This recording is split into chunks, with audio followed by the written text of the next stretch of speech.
speed and velocity। जब हम लोग क्लास 10 में हिंदी मीडियम में पढ़े थे स्पीड का चाल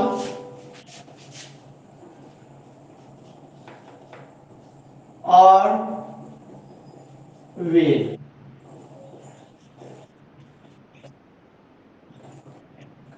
अच्छा मैं हिंदी में लिखा हुआ कोई दिक्कत नहीं है, सीधा दिखाई दे रहा ना।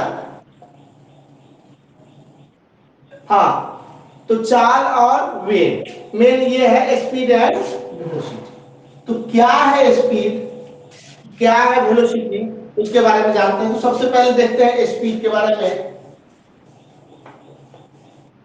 स्पीड डिस्टेंस पर यूनिट टाइम, पर unit time is known as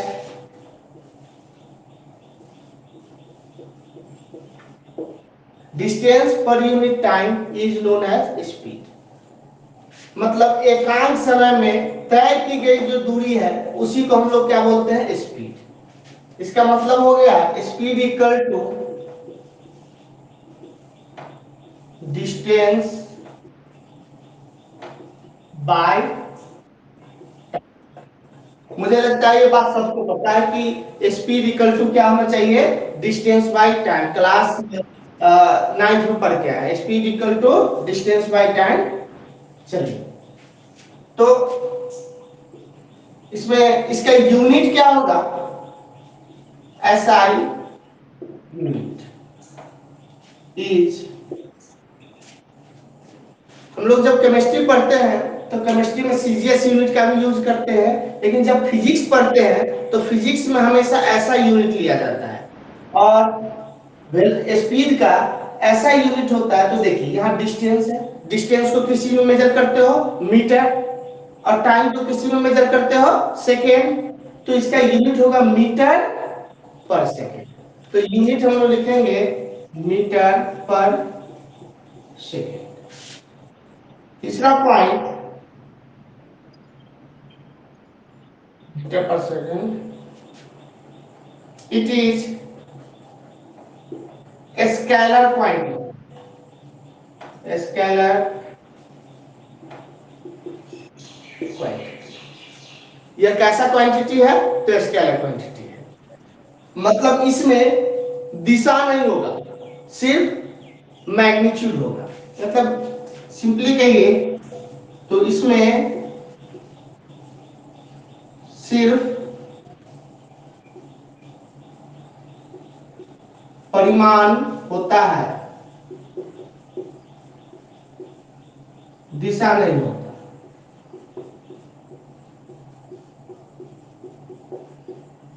मतलब scalar quantity that physical quantity which has only magnitude, जिसके पास सिर्फ परिमाण होता है, ठीक है, दिशा नहीं होता। तो ये मैंने लिखा। इसका एक चीज और लिख लीजिए आप लोग, डायमेंशनल फार्मूला हम लोग बहुत यूज करते हैं। एक दिन बताएंगे डायमेंशनल फार्मूला के बारे में फिर से। डायमेंशनल फार्मूला, डायमेंशनल फार्मूला के लिए हम लोग बड़ी ब्रैकेट का यूज करते हैं। और 7 बेसिक यूनिट होता है, बताया गया है, फिर से क्लास में बताऊंगा। 7 बेसिक यूनिट होते हैं, उसमें से मीटर पर सेकेंड है। तो पहले बड़ी ब्रैकेट आप लोग लिख लीजिएगा, और इसमें आप लोग अपने मन से एम एल टी लिख लीजिए। देखिए तो 1 मीटर है, इसमें ये मास के लिए है, ये जो है मास। क्या मास है मीटर पर सेकेंड में? किलोग्राम में कुछ है? नहीं है, तो इस पे 0।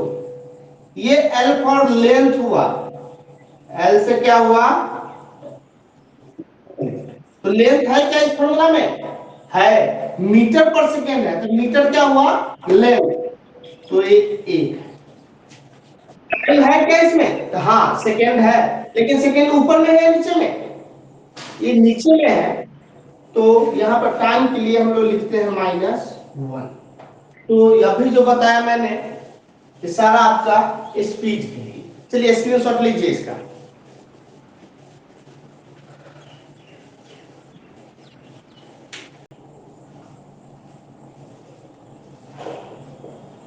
वेलोसिटी में मैं यहां लिखता हूं डिस्प्लेसमेंट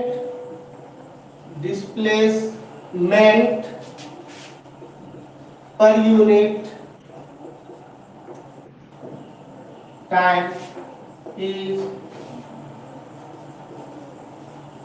नोन एज वेलोसिटी। देखिए स्पीड में मैंने लिखा था डिस्टेंस पर यूनिट टाइम, वेलोसिटी में मैं लिख रहा हूं displacement per unit time is known as velocity. इसका फॉर्मूला क्या हो जाएगा? वेलोसिटी में डिस्प्लेसमेंट बाय टाइम, इसका ऐसा यूनिट क्या होगा?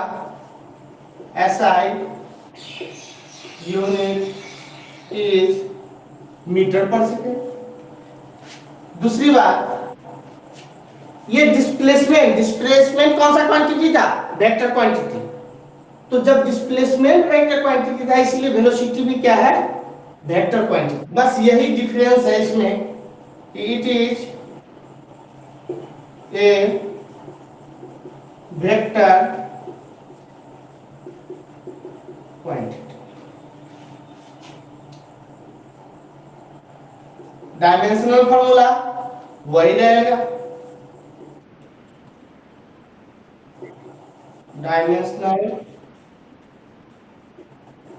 फॉर्मूला इसमें भी यही है, मीटर पर सेकेंड है तो MLT लिखेगा, मास तो कुछ है नहीं, L1 है, T -1 है। टाइम इसलिए -1 है कि टाइम मीटर के नीचे में है, इस लाइन के नीचे में, इसलिए ऊपर ले जाने के लिए हम लोग -1 का यूज करते हैं। तो इसका भी स्क्रीनशॉट लीजिए। अभी मैंने देखा स्पीड और वेलोसिटी, इसी में एक एवरेज औसत, जिसको औसत बोलते हैं, एवरेज स्पीड और एवरेज वेलोसिटी क्या होता है उसका भी फॉर्मूला पहले जान लेते हैं। तो मैं लिख रहा हूं एवरेज स्पीड, स्पीड है मतलब टोटल डिस्टेंस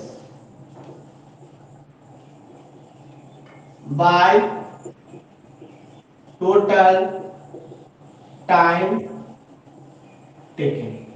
एवरेज स्पीड का फॉर्मूला क्या था? औसत हुआ, जितने भी डिस्टेंस है सबको जोड़ दो, total distance by total time taken, जितना समय लगा वो।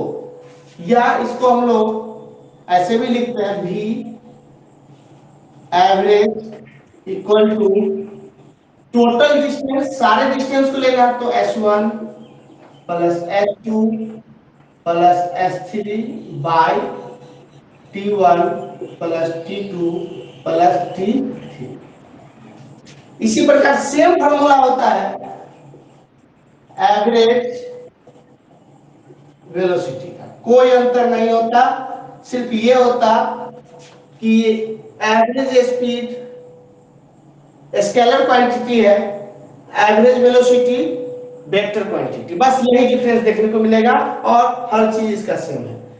वेलोसिटी हो गया तो डिस्टेंस की जगह पे डिस्प्लेसमेंट हो जाएगा, और डिस्टेंस डिस्प्लेसमेंट बहुत अच्छे से आप लोग को बताए हैं। तो देखिए यहां पे फॉर्मूला में लिखना total displacement by total time taken, या इसको दूसरे शब्दों में ऐसे लिखा जाता bye T1 T2 plus T3। सारे डिस्प्लेसमेंट को एक साथ जोड़ देंगे और जितना समय लगा S1 कवर करने में T1 समय लगा है, S2 कवर करने के लिए T2, S3 कवर करने के लिए T3, तो S1 plus S2 plus S3 सारे डिस्प्लेसमेंट को मैंने सम कर दिया। नीचे सारे टाइम T1, T2, T3 इस सब का भी सम कर दिया। मुझे नहीं लगता कोई बड़ा चीज है। चलिए एक फार्मूला और बताते हैं, क्योंकि इससे ऊपर उठना है। डिफरेंशिएशन बताया था, तो जो भी है v इक्वल टू, बस ये याद रखिए, इसका यूज बाद में सिखाएंगे, इस पे एक्सप्लेन बाद में करेंगे, पहले ये बेसिक कंप्लीट कर लेते हैं। तो v equal to dx by dt, इसका मतलब डिस्टेंस हो या डिस्प्लेसमेंट हो, एक बार डिफरेंशिएशन कर देते हैं विथ रिस्पेक्ट टू टाइम, तो क्या देता है? वेलोसिटी। डिस्टेंस या डिस्प्लेसमेंट का डिफरेंशिएशन क्या देता है? वेलोसिटी। तो इसका स्क्रीनशॉट आप लोग ले लीजिए।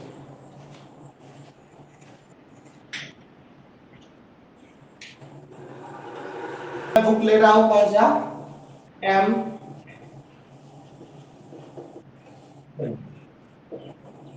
पहला क्वेश्चन आपको कह रहा है what is the ratio of velocity and speed. तो ये वेलोसिटी एंड स्पीड का रेशियो क्या होगा? किसी ने बनाया है क्या? किसी ने बनाया है? तो चलिए देख लीजिए। मैंने आपको सबसे पहले क्लास में बताया था डिस्टेंस, डिस्टेंस और डिस्प्लेसमेंट, दोनों में बड़ा कौन है? डिस्टेंस और डिस्प्लेसमेंट में बड़ा कौन है? डिस्टेंस। तो ये बड़ा का साइन है और बराबर भी हो सकता है। अब चलिए डिस्टेंस में अगर टाइम से भागा दे दे, टाइम, और यहां भी टाइम से भागा दे दे तो कोई दिक्कत नहीं, दोनों सेम टाइम से भागा दिया, तो डिस्टेंस बाय टाइम क्या हो जाएगा? स्पीड। ये साइन जैसा का वैसा ही रह जाएगा। और डिस्प्लेसमेंट बाय टाइम क्या हो जाएगा? वेलोसिटी। हो जाएगा कि नहीं? डिस्टेंस बाय टाइम क्या हो जाएगा? स्पीड, अभी अभी बताया। और डिस्प्लेसमेंट बाय टाइम क्या हो जाएगा? वेलोसिटी। तो स्पीड बड़ा होता है किससे? वेलोसिटी से। लिखा हुआ है स्पीड इज ग्रेटर देन, ये साइन होता है greater than and equal to velocity. अब इसी में वेलोसिटी को अगर इस साइड ले आइएगा तो आप लिख सकते हैं कि स्पीड बाय वेलोसिटी, मतलब स्पीड और वेलोसिटी जो है रेशियो, पहले अगर स्पीड है और फिर वेलोसिटी है तो इसका रेशियो हमेशा 1 से बड़ा होगा। लेकिन अगर यही क्वेश्चन को अगर उलट दे कि वेलोसिटी और स्पीड, तो उल्टा बोलेंगे वेलोसिटी बाय स्पीड, तो क्या हो जाएगा? 1 से छोटा होगा, मतलब वेलोसिटी और स्पीड का रेशियो नेवर ग्रेटर देन 1, एक से बड़ा कभी नहीं हो सकता। क्योंकि ये देखिए मैंने लाया और इसको उलट दिया, या कुछ बच्चे यहाँ वेलोसिटी है यहाँ स्पीड है, स्पीड को ही इधर ले जाता है तो यहाँ 1 हो जाता है, वेलोसिटी बाई स्पीड आपका आंसर आ जाता है। क्या समझ में आया सबको? चलिए स्क्रीनशॉट लीजिए इसका। तो स्टार्ट करते हैं क्वेश्चन नंबर 3। क्वेश्चन नंबर 3 कर रहा है कि ऐसा मानते हैं कि ये पॉइंट अपना ए है, ये पॉइंट बी है, ए से बी कोई ट्रेवल कर रहा है, ए से बी, तो इसका हाफ कर रहा है, बीच वाला पॉइंट मान लेते हैं सी। तो आप लोग बताइए कि ये अगर ए बी का लेंथ अगर एल है, if length of A B equal to L, then AC बराबर CB होगा कि नहीं होगा? आधा है तो ये कितना होगा? L/2 होगा। अरे आधा है, C मिड पॉइंट पे है ना, तो ये अगर पूरा L है, AB L है, तो AC आधा है, तो AC के बारे में आप कह सकते हैं L/2 और CB के बारे में भी कह सकते हैं L/2। तो मैंने यहां से यहां ये लाइन खींच दिया और यहां से यहां L/2। ये बात सबको समझ में आया कि पूरा लेंथ L है तो हाफ लेंथ L/2 और ये दूसरा हाफ लेंथ L/2। क्वेश्चन ये भी कर रहा है कि पहला हाफ लेंथ किस स्पीड से तय किया, तो यहां का वेलोसिटी आपका 20 मीटर पर सेकेंड के रफ्तार से फर्स्ट हाफ तय किया। पहला फर्स्ट हाफ स्पीड कम है 20 मीटर पर सेकेंड। सेकेंड हाफ, तो सेकेंड हाफ आप देख सकते हैं v इक्वल टू कर रहा है 60 metre second half. Second half का स्पीड क्या है 60 मीटर पर सेकेंड। क्या ये समझ में आएगा? Equal to s1 plus s2 by t1 plus t2। तो s1 s2 क्या दिया हुआ है? s1 है L/2 प्लस L/2 बाय ये T1 T2 हम तो दिए नहीं है, ये दिया वेलोसिटी दिए हुआ है। तो आपको ये पहले से पता होगा v equal to s by, तो आप निकाल इक्वल टू s बाय। तो जब आपको T1 निकालना है तो आप लिख सकते हैं L bye 20 plus L/2 bye 60। अब इसका कैलकुलेशन किया तो आप देख सकते हैं L/2 12 और यहां से आप लोग कॉमन कर सकते हैं L/2 को। और देखिए डिवाइड में L/2 नीचे है तो आप इसको ऐड कर सकते हैं 20 प्लस 1/60 और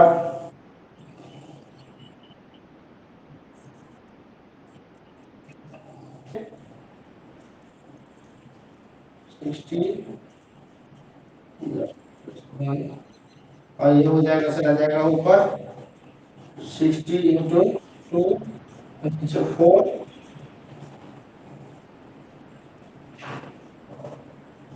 आंसर हो जाएगा 30 मीटर पर सेकेंड।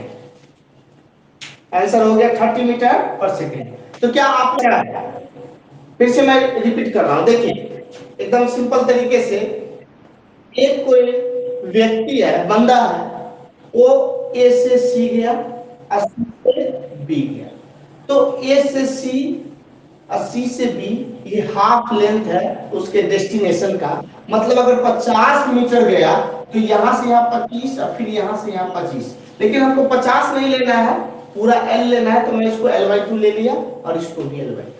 दूसरी बात इसमें गिवन है ये 20 है, मतलब ए से सी गया 20 मीटर पर सेकंड की रफ्तार से और सी से बी गया उसको 60 मीटर पर सेकंड की रफ्तार से।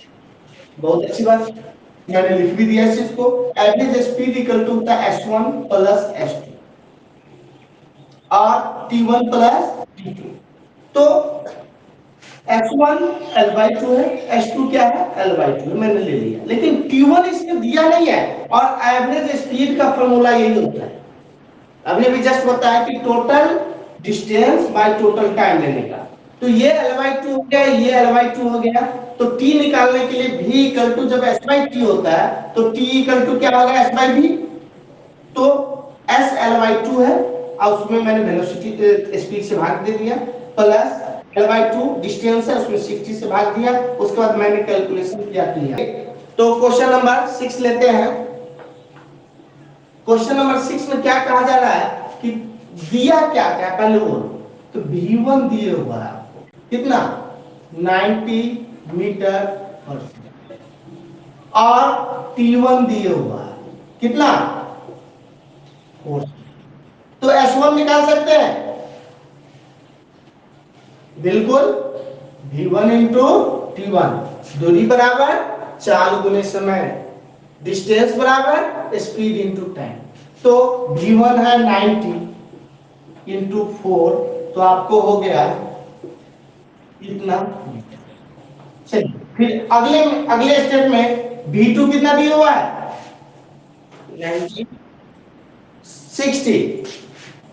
60 मीटर पर सेकेंड। T1 कितना दिया हुआ है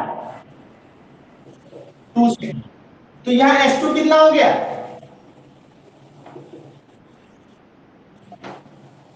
V2 इंटू T2, तो 60 इंटू 2, ये हो जाएगा 120 मीटर। अब एवरेज स्पीड का पता निकालने के लिए V एवरेज, तो फार्मूला हम जानते हैं S1 plus S2 by T1 plus T2, S1 plus S2 by T1 plus T2। अब सीधा डाटा डालिए, S1 कितना है 360 प्लस S2 कितना है, और पहला टाइम 4 प्लस 2, जोड़ दीजिएगा 0 8 4 बाय 6 लगेगा कितना, हाँ 80 मीटर। क्या समझ में आने लगा ना? चलिए इसको स्क्रीनशॉट लीजिए।